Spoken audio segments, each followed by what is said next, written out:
Bom dia, discípulos de Jesus. Preparados para mais um encontro com o Mestre? Estou entrando aqui com o pessoal do Comite e nós já vamos iniciar.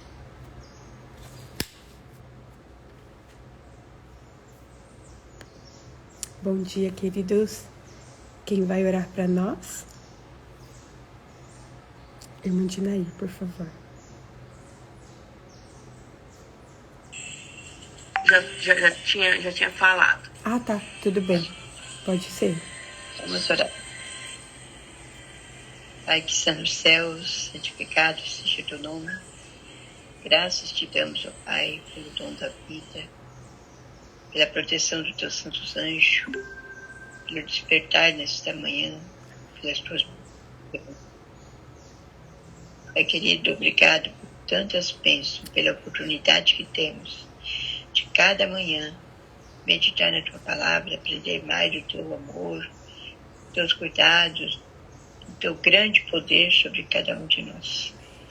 Perdoe-nos, Senhor, e agora rogo a ti, pelo teu amor, tuas misericórdias, nos assiste com o teu Santo Espírito, iluminando a nossa mente, Pai, com o teu poder para o aprendizado, a prática, também para compartilhar com nossos semelhantes. Amém.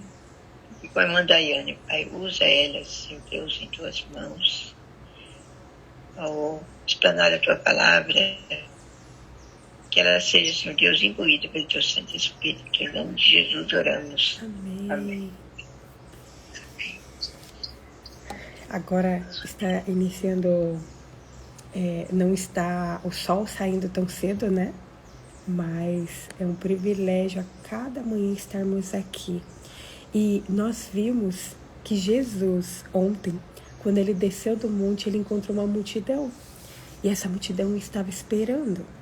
Só que no meio dessa multidão, os escribas eles estavam discutindo com seus discípulos.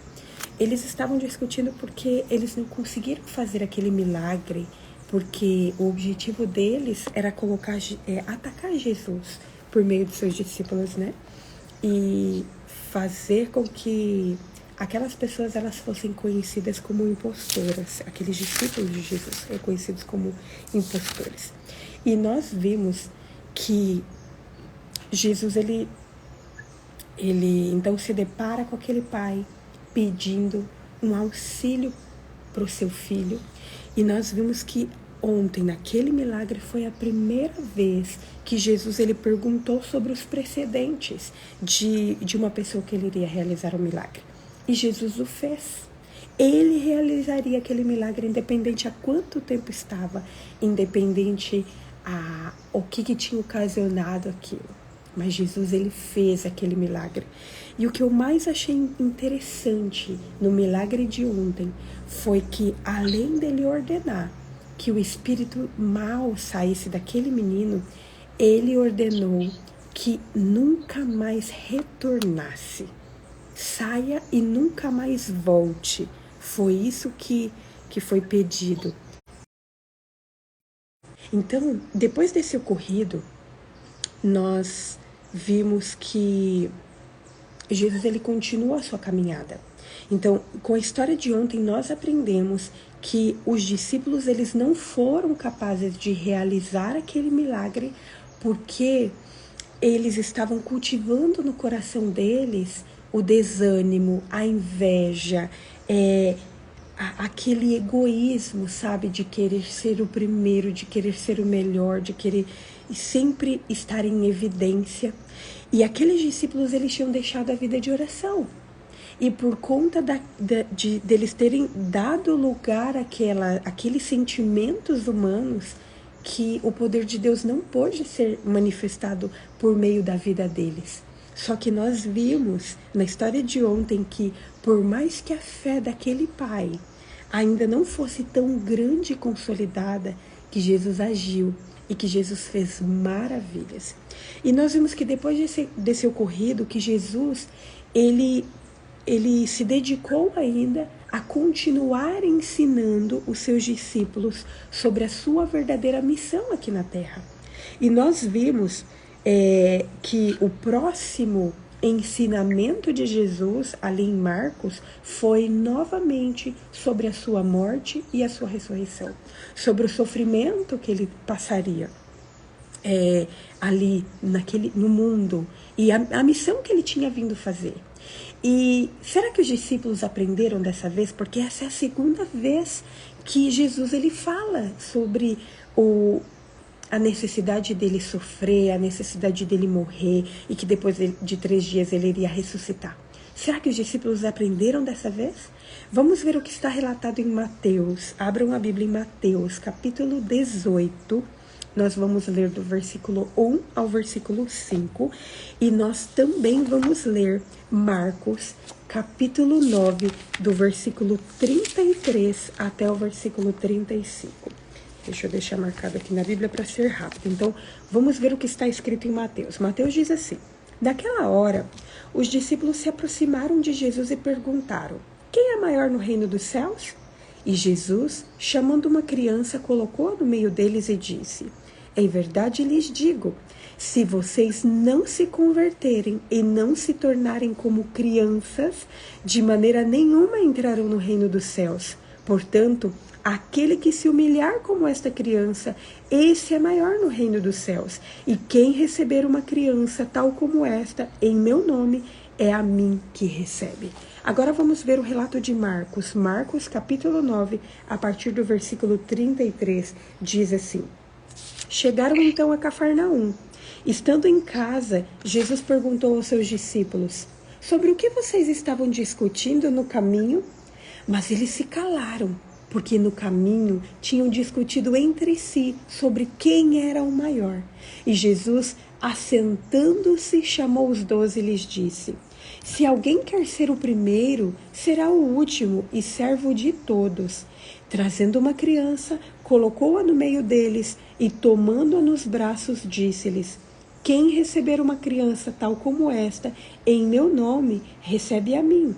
E quem receber a mim, não é a mim que recebe, mas aquele que me enviou. Então, o relato de Marcos, ele diz que Jesus, ele questiona os discípulos sobre o que eles estavam discutindo no caminho. O que eles estavam conversando tanto ali no caminho para Cafarnaum. Só que a Bíblia fala que eles ficaram mudos. Eles não tiveram coragem de falar para Jesus sobre o que eles estavam conversando. Essa discussão entre os discípulos, ela havia ocorrido durante toda a viagem pela Galileia. E aparentemente, quando eles chegaram em Cafarnaum, atingiu seu clímax. Ali foi aquele momento mais tenso. E provavelmente, aquela referência de Jesus, de ir novamente a Jerusalém, de onde ele havia ficado ausente por quase 1 ano e meio, tinha reavivado no coração dos discípulos esperanças equivocadas. Os discípulos pensavam que Jesus iria estabelecer o seu reino na terra, ali em Jerusalém. E por mais que Jesus falasse para eles e ensinasse para eles já pela segunda vez... Irmã Rita, eu acho que o microfone da senhora está ligado. E por mais que Jesus por 2 vezes falasse para eles que não seria assim, eles não eram capazes de aprender, porque eles queriam cultivar no coração deles as ideias que eles tinham. E então, Jesus ele faz esse discurso que está relatado tanto em Mateus quanto em Marcos e também em Lucas, capítulo 9, vocês podem conferir. E que facilmente esse discurso poderia ser intitulado de como lidar com as diferenças de opiniões e conflitos que surgem na igreja. A tua igreja tem conflitos? Tem ali pessoas com diferentes opiniões? Então hoje você precisa prestar muita atenção nesse estudo, porque aqui Jesus ele ensina como lidar com essas diferentes opiniões e com conflitos que surgem em nossas comunidades. Então, os discípulos eles haviam tentado esconder de Jesus o seu espírito de rivalidade. Por isso que eles se calam, por isso que eles ficam quietos. Mas eles se esqueceram que Jesus ele era capaz de saber o que ia ali no coração deles. Jesus ele sabia de todos os pensamentos dos discípulos, mas quando eles estavam discutindo ali no caminho, Jesus não falou nada. Jesus ele não falou nada naquela ocasião, no calor da discussão. Só que quando eles retornaram para Cafarnaum, surgiu a oportunidade para tratar desse assunto com eles. E aqui nós aprendemos a primeira lição com Jesus. Jesus esperou o momento certo para tratar de um assunto tão importante. E muitas vezes nós queremos resolver as coisas no calor da emoção. Só que nós precisamos nos lembrar de como Jesus lidava e também dos conselhos de Salomão. Salomão ele fala que há tempo para tudo debaixo do sol. Por isso que Jesus espera. Por isso que Jesus ele não trata desse assunto tão importante ali no caminho, porque ele iria esperar a ocasião mais propícia para que essa conversa com todos os discípulos acontecesse. Então, os discípulos, eles se consideravam os mais altos oficiais do reino. Só que era o reino da sua própria imaginação. E nesse reino da sua imaginação, a posição era o primeiro lugar. Eles queriam ocupar o primeiro lugar. E eles se esqueciam de que Jesus ele já tinha ensinado que ele sofreria e que ele morreria. Só que a opinião deles, preconcebida, efetivamente, isolava a mente deles contra a verdade. Aquelas opiniões que eles tinham, que eles cultivavam na sua mente, impedia que os ensinamentos de Jesus entrassem, impedia que eles compreendessem aquilo que Jesus estava tentando ensinar para eles. E o relato diz que Jesus ele toma uma criança, que Jesus ele traz uma criança para o meio deles. O relato de Mateus fala isso. E que fala o seguinte, olha, em verdade eu lhes digo, se vocês não se converterem e se vocês não se tornarem como essa criança, de maneira nenhuma vocês entrarão no reino dos céus. Ou seja, é impossível vocês entrarem no reino dos céus se vocês não se converterem e se vocês não se tornarem como criança. Essas são as duas coisas necessárias que Jesus ele coloca ali. As duas condições necessárias para entrar no reino dos céus. Se converter e se tornar como uma criança. Caso contrário, de maneira nenhuma eles poderiam entrar no reino dos céus. E daí a gente pode pensar, mas se converter... Aqueles discípulos, eles já caminhavam com Jesus há 2 anos. Eles já tinham se convertido do seu caminho. Só que a palavra converter aqui, utilizada por Jesus, significa virar, dar a volta. E Jesus se referia ao fato de que eles precisariam mudar de ideia. A sua ideia precisaria ser convertida. Eles precisavam se voltar para o Senhor. Eles cultivavam uma ignorância sobre o reino da graça divina. E isso impedia que eles compreendessem verdadeiramente sobre o papel da graça, sobre o papel do reino, sobre o propósito do reino. E sabe qual é o problema disso? O problema deles cultivarem esses pensamentos errôneos, essas compreensões totalmente equivocadas, isso levava eles à contenda. Eles não haviam aprendido o significado do reino. Eles estavam preocupados em quem seria o maior. Mas Jesus chama eles para a realidade. A não ser que eles se voltassem para seguir a Cristo pelo caminho no qual ele tinha entrado quando veio a este mundo, os seus desejos se tornariam cada vez mais parecidos e identificados com o maligno. Jesus ele não tinha vindo a esse mundo estabelecer um reino aqui. E isso Jesus estava ensinando para eles há muito tempo, só que eles precisavam aprender. Não importava se Jesus estava falando, eles precisavam tirar do seu coração aquelas ideias preconcebidas, as suas expectativas, para compreender verdadeiramente as coisas que Jesus estava tentando ensinar para eles. Jesus, de todas as formas, procurava incutir na mente deles a compreensão do princípio da verdadeira grandeza. A menos que os discípulos aprendessem esse princípio, eles nunca entrariam no reino e jamais desfrutariam uma posição elevada neles. O espírito de rivalidade abrigado pelos discípulos os tornara infantis. Mas não era isso que Jesus estava querendo deles. Ele queria que os seus discípulos eles fossem como crianças e não infantis. Eles queriam que os seus discípulos fossem puros e estivessem dispostos a crer facilmente nas coisas que Jesus ensinava para eles. Assim como as crianças têm facilidade de crer, assim como as crianças estão dispostas a aprender. Só que eles persistiam em sua mente infantil, em sua imaturidade espiritual.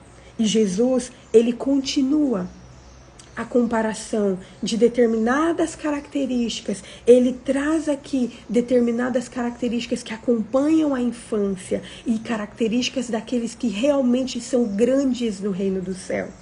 O nosso caráter é a única coisa que pode realmente nos tornar grandes no reino dos céus. Não é a nossa posição, não é o tanto que a gente estuda, não são os bens que a gente constrói, que a gente conquista nesse mundo. É o nosso caráter. E o livro de Marcos, ele acrescenta algo muito importante que foi dito por Jesus, mas que não foi relatado aqui em Mateus. Jesus disse aos seus discípulos que aquele que quisesse ser o primeiro, que fosse o último e servo de todos. Cada um dos 12 discípulos desejava ser o primeiro no reino. Todos esperavam prontamente que Jesus assumisse o poder. E eles se esqueceram que a verdadeira grandeza consiste em renúncia. Renúncia ao poder, renúncia aos objetivos que nós temos nessa vida. No momento em que uma pessoa se propõe a ser grande aqui nesse mundo, ela dá provas suficientes de sua pequenez espiritual. E Jesus então fala a lógica do reino. E Jesus ele deixa claro que a lógica do reino é diferente da lógica desse mundo. Quem quer ser grande no reino dos céus tem que ser servo. Quem quer ser grande no reino dos céus tem que servir. E a palavra traduzida aqui como servo é original da palavra grega diáconos. E sabe o que significa essa palavra? Essa palavra, um diácono, é aquele que está disposto a servir a necessidade dos outros, que presta um serviço voluntariamente em prol de Deus, e para o seu próximo. O reino dos céus é essencialmente uma questão de prestar serviço a Deus e prestar serviço ao seu semelhante, não de receber, não de exigir, mas agir como servo. O verdadeiro amor é demonstrado em atos de serviço. Quando nós amamos verdadeiramente, nós não exigimos, mas o verdadeiro amor consiste em dar amor e não em exigir amor. O maior é aquele que ama mais a Deus e aos semelhantes e que serve a Deus e aos semelhantes. Vocês conseguem perceber a lógica do reino dos céus? E Jesus aqui, ele deixa claro para os seus discípulos que aqueles que não forem servos, que aqueles que não renunciarem, que aqueles que não estiverem dispostos a servir, a se converter, a mudar as suas ideias e a ser como crianças, dispostos a crer rapidamente nas coisas que Deus nos ensina, que não podem entrar no reino dos céus. Queridos, quantas vezes nós temos compreendido mal o reino dos céus? E esta é uma questão equivocada, uma compreensão equivocada, e a culpa é nossa. Porque Jesus ele está tentando nos ensinar dia após dia. Essa foi a segunda vez que Jesus ele fala sobre o reino dos céus. E que Jesus ele fala, olha, eu vou sofrer. Vai ser necessário que eu morra, que eu ressuscite depois de 3 dias. Só que os discípulos, eles estavam cultivando tantos pensamentos e tantas expectativas errôneas no seu coração, que eles não eram capazes de aprender verdadeiramente as coisas que Jesus estava tentando ensinar para eles. Jesus está querendo nos ensinar de todas as formas sobre as verdades eternas, nos ensinar que a lógica do reino é diferente da lógica deste mundo, mas às vezes estamos tão preocupados com as nossas ideias, com as nossas expectativas, que nem conseguimos ouvir o que Jesus quer nos ensinar. Quantas vezes nós temos perdido tempo em nossas comunidades com rivalidades, com discussões, tentando ver quem é o melhor, quem faz isso melhor, quem é o maior. E nós perdemos a oportunidade de aprender que o reino do céu é diferente. Quantas vezes nós queremos ser grandes e nos esquecemos que a verdadeira grandeza está em ser servo de Deus e servo dos nossos semelhantes, servos do nosso próximo. Servir é a palavra-chave para nós recebermos, para nós herdarmos o reino dos céus. Servir a Deus e aos nossos semelhantes. Hoje nós aprendemos que para ser um discípulo de Jesus, que seguir Jesus não é suficiente para herdar o reino dos céus. E eu quero repetir isso aqui. Hoje nós aprendemos que ser discípulo de Jesus, que seguir a Jesus, não é suficiente para herdarmos o reino dos céus.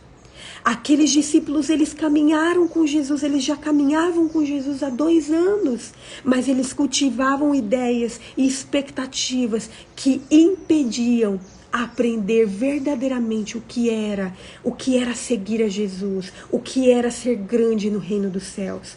Nós precisamos nos converter verdadeiramente, nós precisamos mudar as nossas ideias e nos voltarmos ao Senhor de todo o nosso coração, com todas as nossas forças, pois só assim nós deixaremos de ser ignorantes e imaturos espirituais.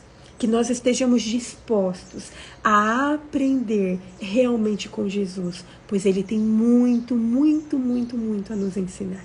Vamos orar?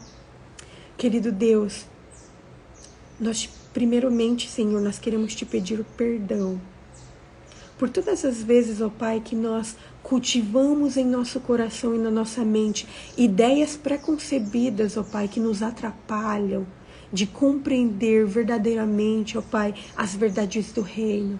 Senhor, nos perdoe, Pai. Nos perdoe por todas as vezes que nós perdemos tempo discutindo com os nossos irmãos, discutindo, Senhor, e cultivando rivalidades em nossas comunidades.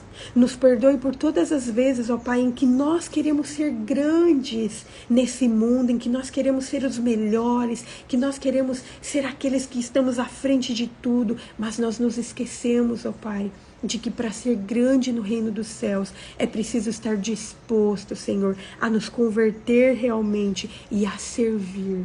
Senhor, por favor, nos ajude, ó Pai. Nos ajude. Quantas ideias equivocadas estão em nossas mentes. Quantas compreensões erradas nós temos cultivado em nosso coração. Nos perdoe, Senhor, por tantas vezes que nós magoamos os nossos irmãos, por querermos colocar as nossas ideias acima de todas as coisas. Nos perdoe, ó Pai. Por favor, Senhor, não desista de nós, tenha misericórdia de nós. Continue nos ensinando, Senhor. Nos ajude, ó Pai, a tirar de toda a nossa mente tudo aquilo que nos atrapalhe de aprender as coisas que o Senhor está tentando nos ensinar. Nós nos colocamos em Tuas mãos, Senhor, gratos por tudo que o Senhor já fez, gratos por tudo que o Senhor está fazendo na nossa vida e gratos por tudo que o Senhor ainda vai fazer. Nós entregamos a nossa vida em Tuas mãos, ó Pai, e tudo isso nós o fazemos em nome de Jesus. Amém, Senhor. Amém. Que Deus abençoe a todos. Amanhã nós continuaremos estudando sobre o momento em que Jesus ensinou sobre a tolerância e a caridade. Jesus, ele continua ensinando sobre isso. E eu quero só deixar o texto bíblico para vocês terem a oportunidade de estudar. Amanhã nós estudaremos com base em Marcos, capítulo 9, versículos 38 a 41. E também está em Lucas, capítulo 9, versículos 49 a 50. Que continuemos juntos, nos enchendo da palavra de Deus, para sermos cheios do Espírito Santo. Que Deus abençoe a todos. Até amanhã. Tchau, tchau. Tchau, tchau.